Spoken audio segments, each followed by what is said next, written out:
Jadi pakan lele yang gede-gede lele itu, burung itu dilempar ke air langsung dimakan. Itu kan secara kita mandangnya sadis. Tapi secara ekosistem itu tidak masalah, memang rantai makanan seperti itu.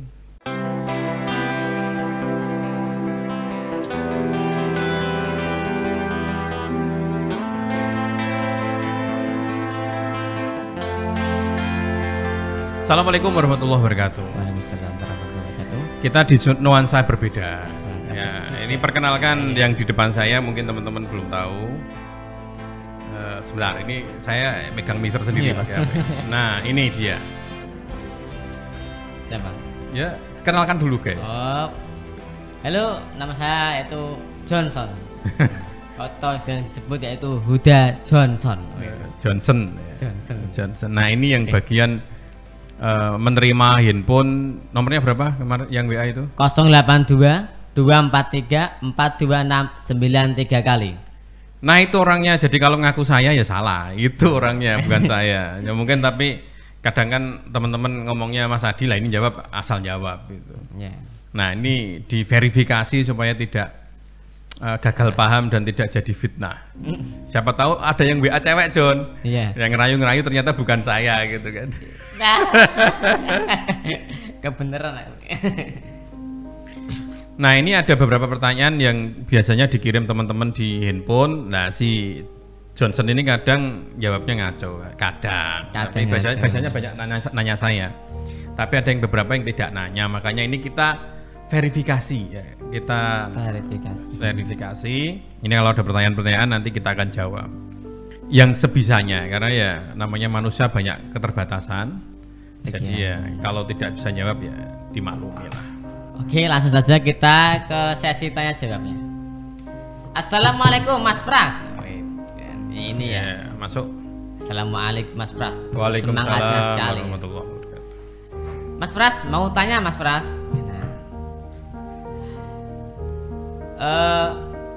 Di umur berapakah Mas Pras? Dok? Dioki perlu diberi paskin gitu. Vaksin yang benar. Vaksin. Ya. Nah, vaksin itu. Ataukah di umur 1 hari sampai 30 hari? Nah, sebenarnya kalau vaksin ini kan kayak ini loh John. Kalau vaksin ini kayak ada dua pendapat yang mengatakan setuju sama nggak setuju. Kayak ini loh, kayak apa namanya, kayak bukan, oh iya coro ini. Kayak ini kayak ya, kalau bayi itu kan diimunisasi ya. Itu ada yang setuju, ada yang enggak. Setuju karena memang mencegah imunitasnya, menambah imunitas buatan. Ada yang mengatakan bahwa kalau dengan kayak tadi itu menurunkan daya tahan tubuh secara alami akan turun, karena Allah menciptakan makhluk itu kan sempurna kan. Sempurna banget. Ya, jadi daya imun itu bisa naik. Kayak misalnya sekarang ini kan dengan wabah Mbah Coro ini, kadang kan kalau kita ngomong kayak seakan-akan ketemu orang, goraanku rodok pahit, rodok sakit gitu. Karena kita ketakutan, padahal ketakutan itu daya imun kita semakin rendah, semakin menurun.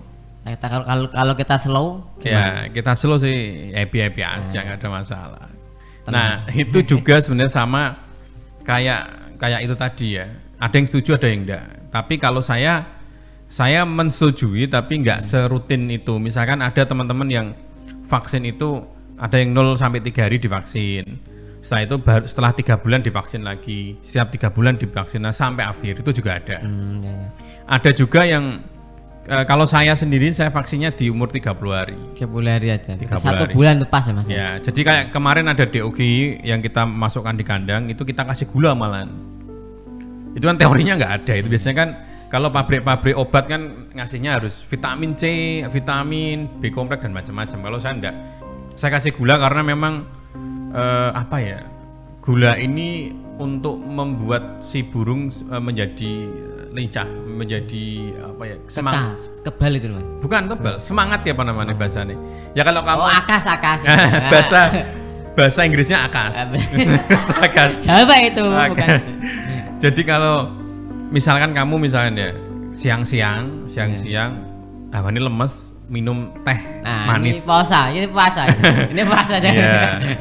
meneng ojo. Misalkan kita minum teh anget, teh panas tapi manis gitu. Itu kan langsung di badan agak terasa gitu ya. Biar diri lemes terus akhirnya bahasa Inggrisnya tadi akas. Giras akas tadi. Kan jadi kayak gitu. Nah, itu sama. Jadi kalau saya modelnya kayak gitu. Mungkin 3 harian nanti kita kasih gula. Setelah itu baru vitamin boleh. Vitamin atau probiotik khusus untuk DOG juga ada. Ada. Ya, modelnya pembuatannya beda, bahannya juga beda. Nah, kalau misalnya menggunakan obat-obat vitamin, itu biasanya obat vitamin itu dipakai setelah gula itu selesai. Vitamin itu sampai usia 30 harian, nanti 30 hari kita kasih vaksin. Setelah vaksin baru pindah kandang ke kandang yang gede atau kandang yang pembesaran. Saya itu langsung 3 hari berikutnya langsung disikat pakai probiotik. Kalau saya gitu. Jadi ibaratnya vaksin ND ya, adanya itu hanya 30 hari. Setelah itu kita menggunakan empon kalau bahasa Inggrisnya. Ya. Bahasa Inggris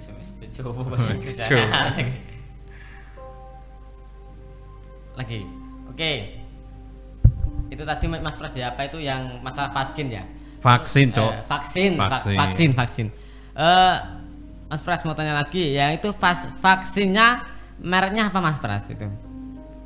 Kalau vaksin nggak tahu mereknya ya vaksin. Hanya vaksin yang dijual tuh ND saja. ND. Yang lain vaksin yang lain tuh nggak dijual. Kalau di toko langganan saya katanya memang yang dapat izinnya itu, yang lain sudah ditarik katanya. Kayak misalkan obat antibiotik ya, antibiotik itu sudah ditarik, antibiotik murni untuk unggas itu sudah ditarik, katanya memang tidak boleh. Kalau memang menggunakan obat senot itu ada antibiotiknya, tapi kan ada kandungan berapa persen, tidak antibiotik murni gitu ya. Jadi itu ada, jadi kayak gitu peraturan itu memang berubah-berubah, yang saya tahu gitu. Oke. Lanjut Mas ya, ini ada pertanyaan lagi ya, apa itu tadi malam Mas ini. Assalamualaikum Bos. Waalaikumsalam warahmatullahi. Mau tanya, kapan ya waktu pemberian pakan oplosan yang baik pada usia puyuh produksi berapa hari ya? Makasih Mas. Ya, kalau masalah pakan oplosan itu sudah saya share dulu, itu sering di video saya banyak. Jadi oplosan itu bisa di usia produktif, jadi usia bertelur mulai bertelur ya. Mulai bertelur itu bisa kita oplos. Cuman memang harus ada tahapannya. Misalnya oplosannya kemarin saya ngomong 10-20% bekatul dan lain-lain, yang 80% itu adalah pakan, misalnya pakan murni. Itu nyoplosnya pelan-pelan. Jadi bekatulnya biasa 1 kilo dulu, 2 kilo, 3 kilo. Jadi sambil melihat telurnya juga. Kalau misalkan telurnya kok tidak naik gitu, ya oplosannya diem, berhenti. Tapi insya Allah kalau ngikutin treatment kayak gitu, itu tetap produksi bisa maksimal semua, bisa ke produksi puncak. Biasa segitu. Atau kalau misalnya nggak mau di usia 1,5 bulan, usia produktif aja. Usia produktif itu usia 3-4 bulan, masa puncaknya bertelur. Nah itu nanti dioplos pelan-pelan, dioplos 1 kilo selama 2 hari, nanti 3 kilo selama 4 hari, 5 kilo, jadi terus gitu. Akhirnya nanti oplosannya bisa maksimal. Itu caranya. Jangan langsung ujuk-ujuk ya. Nanti kalau misalnya langsung dioplos biasanya banyak yang stres. Telur ngedrop misalkan 85% jadi 70%, 60% itu. Itu pusiang. Pusiang itu pusing banget nanti. Oh. Bahasa Cina itu, bahasa Cina. Lagi Mas. Iya. Ini pertanyaan yang ketiga yaitu Mas Pras. Mau tanya lagi Mas Pras ini. Maaf kalau banyak tanya juga sih. Nah, dia minta maaf Mas Pras caranya. Ini kan belum Lebaran. Oh iya. Kok belum Lebaran, belum Idul Fitri. Iya. Jadi sama aja Lebaran ya, Mas. Ya, belum Lebaran ya, belum Lebaran. Ini kan baru Ramadan. Jadi maafnya nantilah. Nanti. Begini Mas Pras ya. Apakah Mas Pras ya netas, kalau kita menetaskan telur puyuh, menetaskan sendiri itu sudah bisa dibedakan antara jantan dan betinanya Mas Pras? Oke, terima kasih Mas Pras. Kalau telur yang kita kirim kemarin itu bisa dibedakan langsung karena kita kan modelnya final stock ya, FS ya. Jadi kalau FS itu pecah telur itu nanti langsung bisa diidentifikasi. Kalau yang coklat itu adalah betina, yang hitam adalah coklat. Berapa persen solidnya atau berapa persen hasil dari jantan betina itu ya mungkin 98% lah. Jadi kalau ada bocor 1-2 ya dimaklumi. Kayak gitu sih. Wajar itu. Wajar. Lagi. Oh ya. Ini Mas Pras ya, coba ini dari pertanyaan dari apa yang ya Muhayani. Ini cewek atau cowok nih kayaknya? Ini cewek. Cowok. Oh, cowok. Ini Iya. aku sih. Kalau ada suara Yani itu kan kayak cewek. Muhayani. Apalagi nih WA itu John. Kebanyakan mereka itu pakai WA-nya anaknya, Iya, kadang emang. WA istrinya. Jadi kita panik sendiri gitu loh. Ayo. Nanya telurnya berapa, lihat fotonya loh cewek gitu. Selamat siang, Iya. Mas Pras. Walah. Saya mau nanya soal pakan yang baik untuk puyuh. Wah, Yes. makanan puyuh. Hmm. Yaitu apakah makanan pokpan itu pokpan P500 itu baik buat puyuh Pak Mas Pras itu. Sebenarnya pakan itu saya nggak mau nyebut merek sebenarnya. Kalau kita kan nggak dibayar John ya. Iya memang. Kecuali pihak New Hope datang ke kita terus Mas iklan ke gitu, kasih uang kita gitu. siap. Kita siap. Oke. Tapi karena sebelum ada iklan semua pakan itu baik. Baik, sebelum ada Baik. iklan. Sebelum ada iklan semua pakan baik. Berarti itu baik dan tidaknya tergantung iklannya Mas. Iya. Bukan gitu. Jadi nanti malah parah lagi. Jadi gini, pakan yang baik itu pakan yang proteinnya tinggi. Yang kedua pakan yang mempunyai kadar kelembapan pas. Jadi karena burung puyuh ini kan dia tidak seperti ayam makan makanan mentah. Artinya kayak jagung keras itu bisa kalau ayam. Kalau puyuh agak repot nanti. Jadi agak lembek dia. Makanya kalau pakan puyuh agak mudah berjamur. Karena dia kan agak lembab. Dan juga proteinnya harus tinggi. Beda dengan ayam petelur. Kalau puyuh itu kalau nggak salah itu harus mencapai 25% protein. Kalau si ayam hanya 17% itu sudah bisa bertelur. Sudah bagus. Jadi itu menurut saya pakan yang proteinnya tinggi. Tapi saran saya, teman-teman saya itu yang menggunakan pakan untuk dicampur ya, dioplos, itu biasanya menggunakan pakan B11. B11 itu bagus untuk oplosan karena memang proteinnya tinggi. Dari mana protein tinggi itu? Dari label pertama tulisannya. Tapi tulisan kadang tidak bisa menentukan, tidak bisa di sebagai patokan 100% kan. Namanya juga dagang kan. Iya memang sih. Jadi pakan bisa kualitasnya turun atau enggak. Yang paling dominan adalah baunya biasanya. Semakin pakan itu mahal, semakin pakan itu berbau. Baunya tajam. Wah. Semakin baunya tajam, itu semakin protein tinggi. Biasanya seperti itu. Itu sama seperti pakan lele, pakan ayam seperti itu. Jadi semakin bau menyengat itu proteinnya dikatakan semakin tinggi. Berarti semakin bau semakin tinggi. Yes. Lelah manusia semakin bau semakin nggak laku. Menghindar gitu. Lagi Mas Pras ya. Tambah satu aja. Oke, assalamualaikum Pak. Pak nih. Tadi Mas agak agak muda ini tuh. Ini cewek ini. Dang Pak. Iya. Harusnya Mas lah ya. Biasanya Kim Pak. Ini ya. Iya. Pak, saya minta maaf mengganggu. Nah ini belum Lebaran udah pada minta maaf. Berarti maafnya nanti Lebaran Mas ya? Ya ini kan WA-nya si John, ini bukan WA saya, jadi santai aja. Santai aja. Pak, saya pemula dibenarkan puyuh Pak. Ya. Sekarang saya mau belajar Pak, mau menekuni bisnis puyuh. Yes. Puyuh jantan buat pedaging atau buat jualan? Maaf Pak, mau tanya kalau buat puyuh pedaging saya ambil jenis puyuh apa Pak? Koma. Kalau buat puyuh jualan yang agak bagus itu Pak, bulunya jenis apa? Makasih Pak sebelumnya. Wassalamualaikum warahmatullahi wabarakatuh. Waalaikumsalam warahmatullahi wabarakatuh. Karena ini cewek, kita jawabnya agak panjang. Namanya Juli Sukaisi. Nah, kita jawabnya Sukaisi ini kan kayak film Roma Irama itu kan. Sukaisi. LP itu. Oh iya.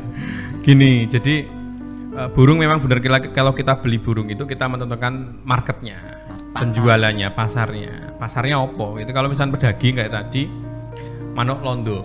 malon ya, jenis malon atau manuk londo. Londo. Ya, singkatannya malon itu manuk londo. Itu sebenarnya manuk yang atau burung yang didapatkan persilangannya dari luar negeri sebenarnya. Datangkan terus di Indonesia dikembangbiakan. Tapi yang ada di Indonesia sekarang ini sudah blasteran, sudah campuran. Tapi bentuknya masih gede. Daerah-daerah Jawa Barat itu masih banyak.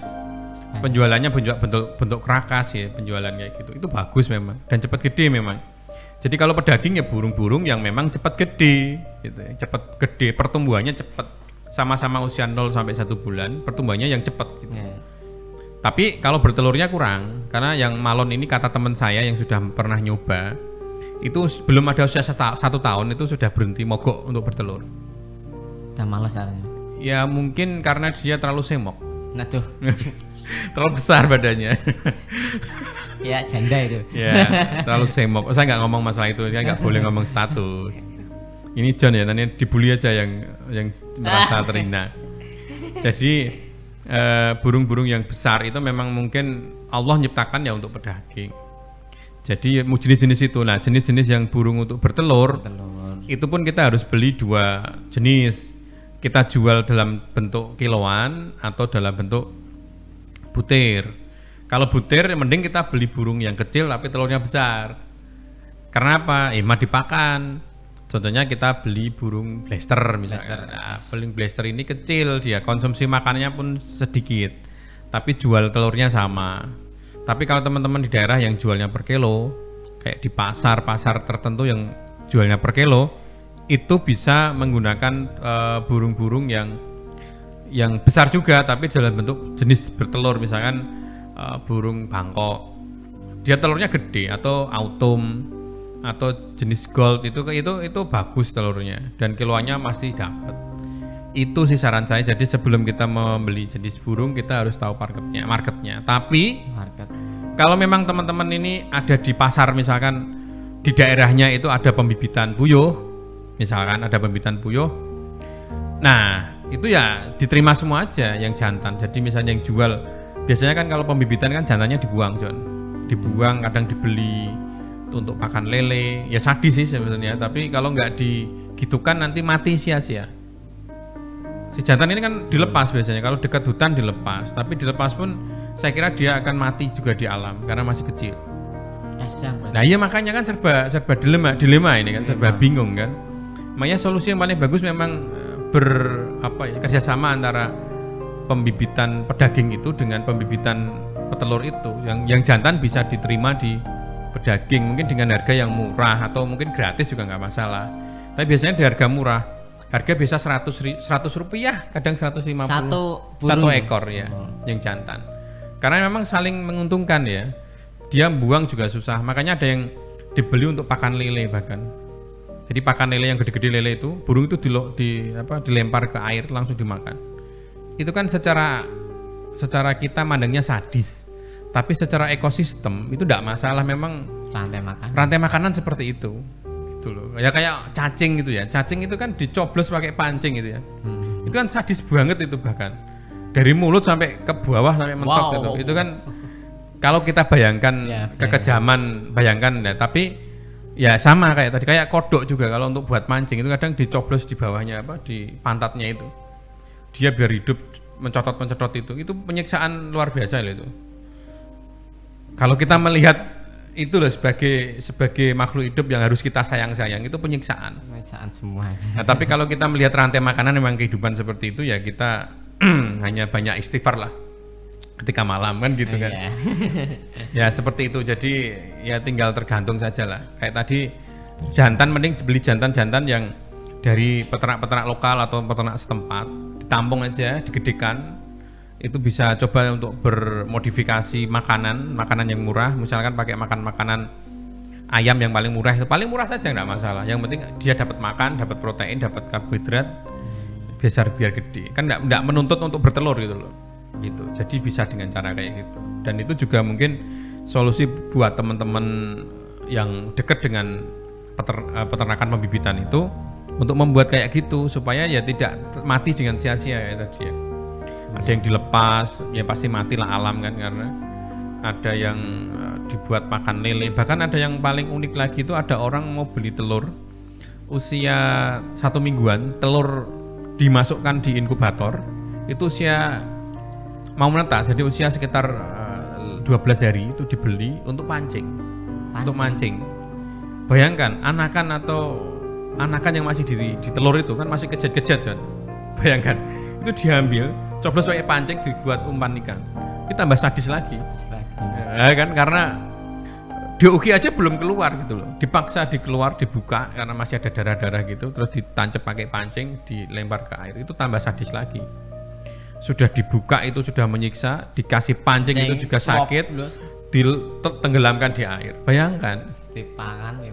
Nah, tapi teman-teman jangan melihat itu kekejaman itu, tapi kita melihat rangkai makanan.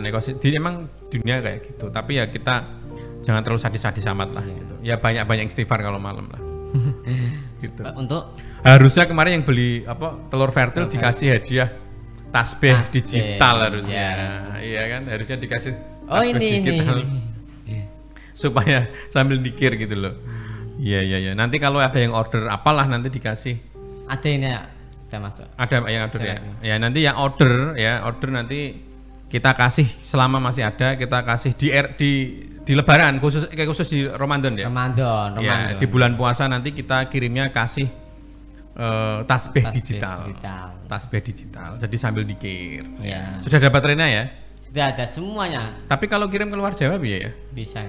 Kan bahaya jangan kan? Jangan pesawat. Nah kan harus pesawat. Jadi kalau misalkan nanti kekirim ke luar Jawa mungkin baterainya kita ambil John. Bisa nggak Mbak baterai? Nggak bisa lah Mas. Susah. Itu kan sudah dari di dalam. Ya. Oh gitu.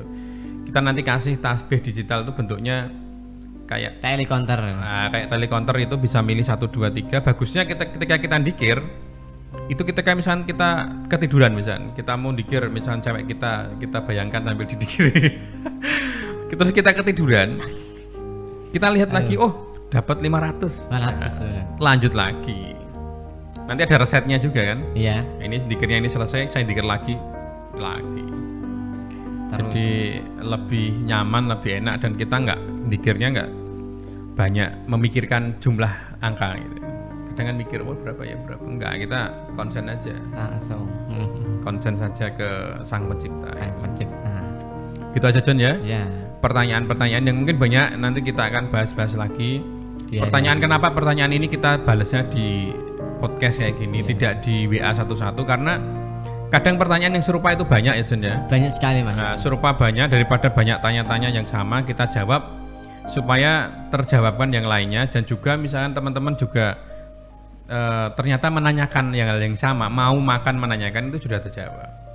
Sudah enak. Ya, yang paling penting ilmu pengetahuannya harus dibagi. Ya. Karena pengalaman jangan sampai ilmu lah, ilmu apa? Kita pengetahuan kayak gini tidak kita bisa dapatkan kecuali seizinnya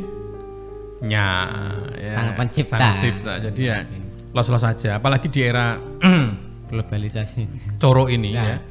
Ini banyak orang-orang yang mengalami susah ya. Iya, memang. Mengalami susah dan kita kemarin survei di pasar kira-kira usaha apa atau jualan apa di pasar yang masih bisa hidup, ternyata hanya jualan beras. Itu masih bagus, jualan beras, jualan air itu masih bagus. Telur bagaimana? Telur agak menurun. Karena daya beli masyarakat menurun juga. Beli daging juga menurun. Jadi penjualan ayam, penjualan daging itu menurun semua. Karena daya beli masyarakat juga menurun. Tapi kalau beras kan komponen utama. Orang makan dengan kerupuk saja jadilah. Tapi nggak mungkin orang makan telur tanpa nasi gitu kan. Ya, jadi nasi itu komponen pokok. Jadi bisnis apa yang paling menjanjikan adalah bisnis yang menjangkau kebutuhan pokok manusia paling utama. Kalau telur kan kedua lah. Ya, istilahnya pemenuhan kebutuhan nutrisi ya, bagi anak, bagi orang dewasa juga. Remaja juga. Ya. Kalau ada canda-canda yang misalkan ada yang tersinggung ya mohon maaf lah. Kita kayak gini lah kalau kita di studio kayak gini. Jadi untuk melepas kepenatan dan melepas dari efek Mbah Coro ini ya kita kayaknya agak-agak kayak gini lah. Assalamualaikum warahmatullahi wabarakatuh.